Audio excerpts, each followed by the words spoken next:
Millard, is that you? Yes, President Buchanan. Please call me James. Jim, even. Please call me President Fillmore. Millard. Sorry, James, but you spend your post-presidency shunned and forgotten, and then what feels like an eternity in the afterlife, suffering the indignity of being ranked among such mediocrities as Harding, Coolidge, and Hoover. And you'd claim the rights, privileges, and perquisites in your being addressed by the customary honorific to wit, I am entitled. Millard, you're talking to me, James Buchanan. Oh, yes, right.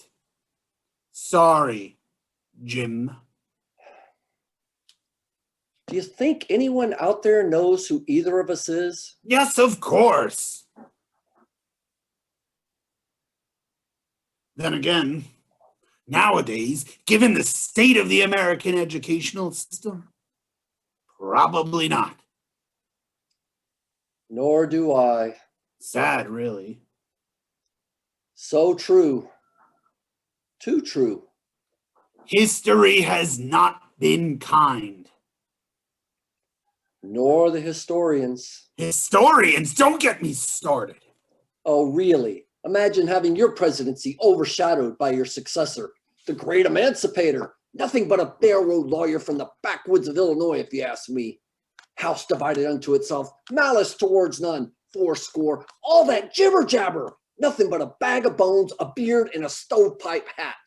I averted a war. Oh, yes, you were a profile in courage, showing us all how to lead from behind. Is that a dig? Well, if the assessment fits.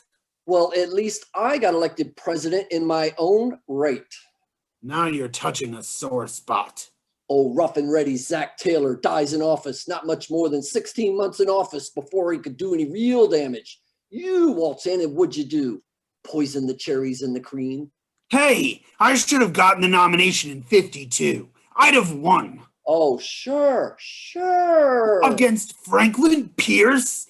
That pretty boy from New Hampshire, the beneficiary of Nathaniel Hawthorne's hagiographic gifts.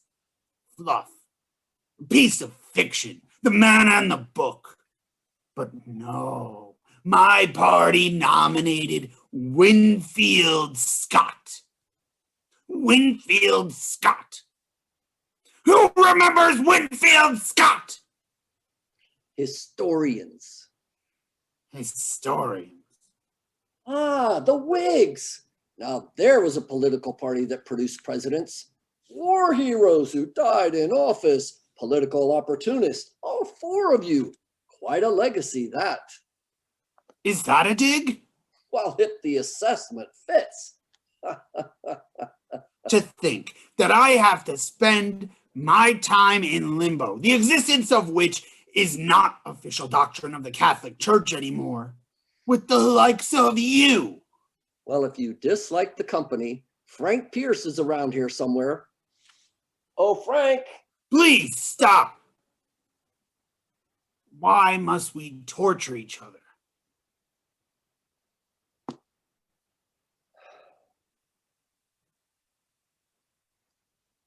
Boundless egotism. And political jealousies. Occupational hazard. Revisionist historicism. Any and all the above. Any and all the above. It's a tough job being the president. Don't I know it? They were such difficult times. They were. The 1850s. One hell of a decade. The Compromise of 1850. The Kansas-Nebraska Act. The rise of the Know-Nothing Party. There were good people on both sides. Yes. The Dred Scott decision. We did get suckered in by Manifest Destiny, didn't we? Yes, thank you. James Knox, one term I'm dead, and it's back to Tennessee for me. Polk? But who remembers any of that? Historians.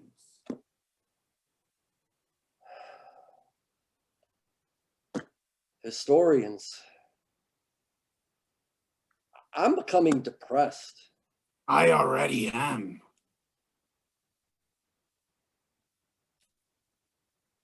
Game of presidential pros and cons.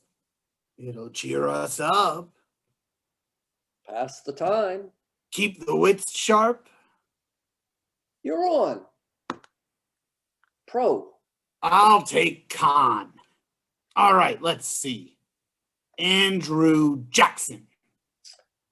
Jacksonian democracy, dissolution of the Second Bank of the United States, and Battle of New Orleans. I'm sorry. We'll need to take a ruling from the judges. Womp, womp, womp, womp. Pre-presidential accomplishment, 10-point penalty. Trail of Tears, Panic of 1837, and a drum roll, please. Martin Van Buren! Ding, ding, ding! 3010. My favor. Yours, sir. Fine. Round two. My serve. Roosevelt. Which one? Democrat. Pro or con? Pro. Oh. Court packing. Executive Order 9066. Yalta. And speculation, 10-point penalty. Securities and Exchange Commission, FDIC, Social Security, the New Deal, Lend-Lease, the Atlantic Charter, global leadership during World War II, fireside chats, and the peace, the resistance. Give them hell, Harry S. Truman! Ding, ding, ding, ding, ding, ding. 110 to 20. Still my serve. Pro or con? Pro. Bush. Which one? 43. Checkmate. You win. You got me at Truman. I left office with approval ratings in the basement. But now everybody remembers Truman. Everybody loves Truman. Give him hell, Harry. Whistle stop campaign. The buck stops here. Catchy phrase that. Historians. Historians.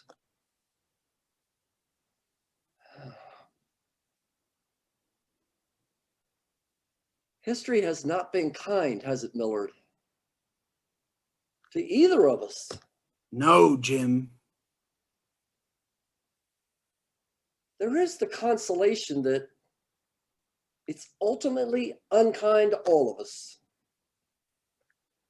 Except for Washington and Lincoln. Yes, him. What do you think of the latest former occupant?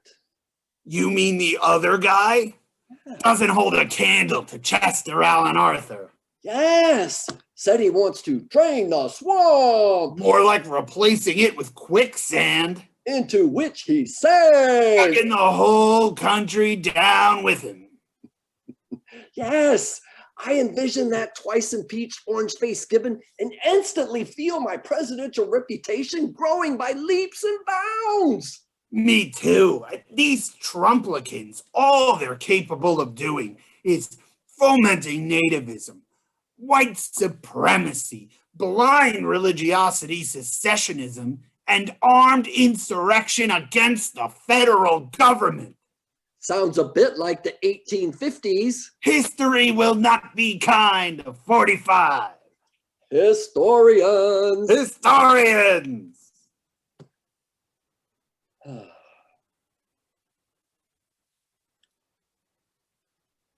What I wouldn't have given to have delivered my own inaugural address. To have had a catchy, memorable nickname. my own presidential library with books. My name attached to a 3-day weekend. Not to be the punchline of a joke. Yes. Perhaps I should have done something more substantial in my post-presidency, in my twilight years, like that peanut farmer from Georgia, building houses for the homeless, monitoring elections, brokering peace negotiations. I could have won the Nobel Peace Prize. It wasn't available during our lifetime. What wasn't? The Nobel Peace Prize? Posthumously, then. Perhaps. We'll never know. If only. Just imagine how it might have gone differently. If I had been elected to a full term, what I could have done. How history might have changed. No civil war, no Reconstruction, no Battle of the Little Bighorn, no Gilded Age, no Spanish-American War, no sinking of the Lusitania, no war to end all wars, no Prohibition, no Jazz Age, no Great Depression, no Pearl Harbor, no atomic bomb or hydrogen bomb, no Ethel and Julius Rosenberg, no McCarthyism, no quiz show scandal, no Kennedy-Nixon debates, no Cuban Missile Crisis, no Dallas, no Gulf of Tonkin resolution, no bombing of Hanoi, no Kent State, no Nixon resignation, no me generation, no disco, no Iranian hostage situation, no Iran Contra, no it depends on what the meaning of the word is. No Bush v. Gore, no 9/11, no WMDs, no Iraq War, no Abu Ghraib, no Hurricane Katrina, no Sandy Hook, no Sarah Palin, Ted Cruz, Jim Jordan, Marco Rubio, Josh Hawley, Rudy Giuliani, Rush Limbaugh, the My Pillow guy, no Donald Trump. No Donald Trump. Imagine. Or any other mediocrity deigning to imagine he or she could ascend to the office of President of these United States. No Donald Trump. It beggars the imagination. I could have been one of the great ones, Jim. No Donald Trump. I'm still trying to wrap my mind around that. Oh, give it a rest.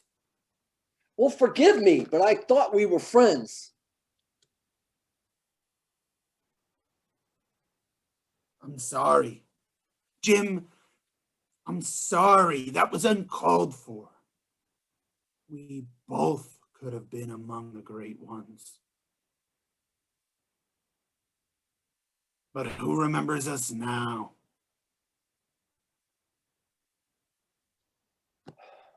Historians. Historians.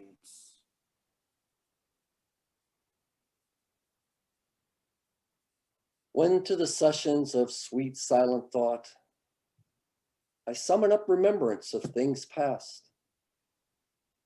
I sigh the lack of many things that I sought, and with old woes, new wail my dear time's waste.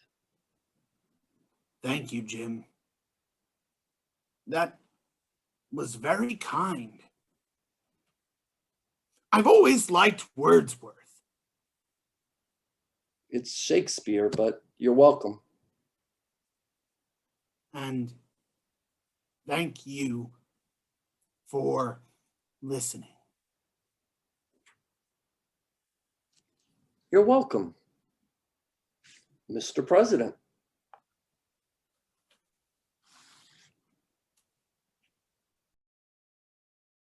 you.